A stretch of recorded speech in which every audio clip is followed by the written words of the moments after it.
গ্যাসটা ধরিয়ে নেব। গ্যাস ধরিয়ে আমি কড়াইতে জল দিয়ে দেবো।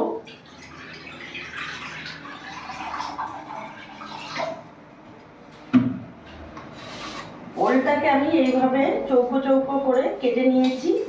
ওলটাকে আমি প্রথমে এখন ভাপিয়ে নেব।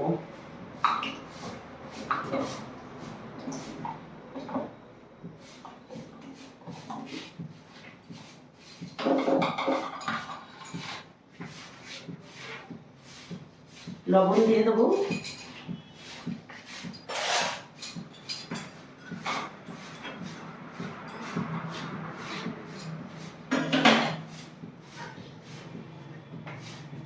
ঢাকা দিয়ে কিছুক্ষণ ভাপিয়ে নেব। এখানে 5-6টা কাঁচা লঙ্কা আর এখানে আমি আদা নিয়েছি। এটা আমি শিলে বেটে নেব। তোমরা হয়তো থাম্বনেল দেখে বুঝতে পারছো আজকে আমি কি রেসিপি বানাচ্ছি। আজ বানাচ্ছি আমি ওলের ডালনা, তো সম্পূর্ণ নিরামিষ। তো তার আগে আমি এটা বেটে নিই।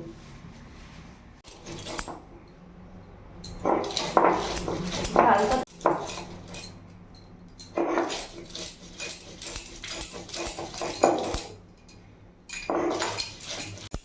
ঝালটা তোমরা তোমাদের মতন করে দিও, যেমন ঝাল খাবে সেই হিসেবে কাঁচা লঙ্কা দিও।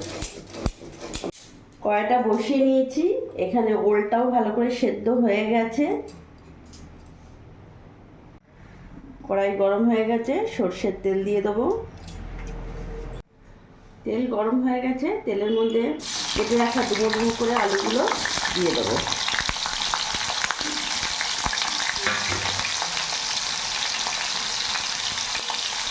লবণ হলুদ দিয়ে আলুটাকে আমি ভেজে নেব।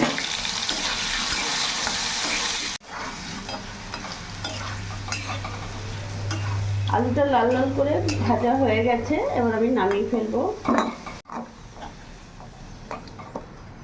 ওই তেলের মধ্যে সেদ্ধ করা ওলগুলো দিয়ে দেবো। ওলগুলো একটু ভাজা ভাজা করে নেব।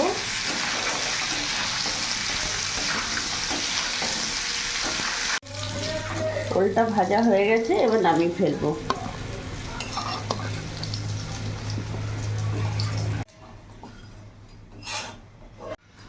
কড়াইতে আর একটু সর্ষের তেল দিয়ে দেবো।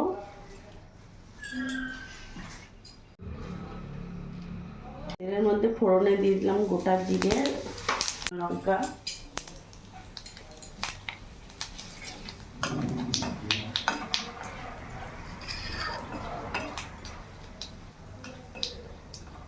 ফোড়নটা ভাজা হয়ে গেছে, এবার বেটে রাখা আদা আর কাঁচা লঙ্কা দিয়ে দেবো।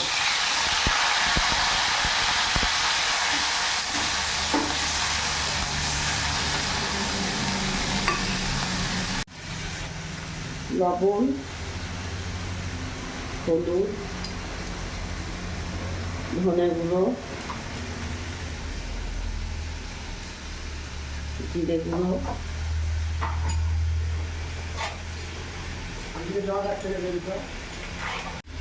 কাশ্মীরি লঙ্কা গুঁড়ো দিয়ে দেবো। সামান্য একটু জল ভালো করে গুলে নেব। মশলাটা ভালো করে জলে গুলে আমি দিয়ে দেব।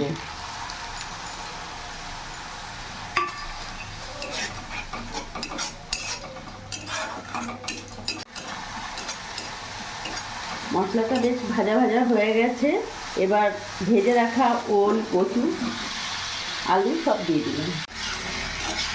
এবার ভালো করে আমি সব কিছু একসাথে মিশিয়ে আমি কষিয়ে নেব।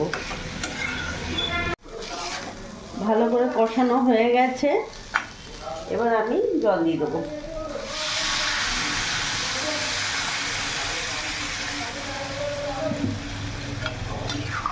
আর জল দেবো না, যেহেতু সেদ্ধ করা ভাপানো ছিল, তারপর আমি সব কিছু ভেজে করেছি। এবার গ্যাসের ফ্লেমটা আমি মিডিয়াম রেখে ভালো করে ফুটতে দেবো। কত দূর রান্না? এই যে একদিকে ভাত হচ্ছে আর একদিকে এই যে ওলের ডালনা করছি, নিরামিষ। বাহ, খুব সুন্দর সেদ্ধ হয়ে গেছে, দেখো। খুব সুন্দর, একেবারে রেডি ওলের ডালনা। তাড়াতাড়ি তোমাকে খেতে দিয়ে দেবো। গ্যাসটা অফ করে দিই। নিরামিষ ওলের ডালনা রেডি। এবার নামিয়ে ফেলবো।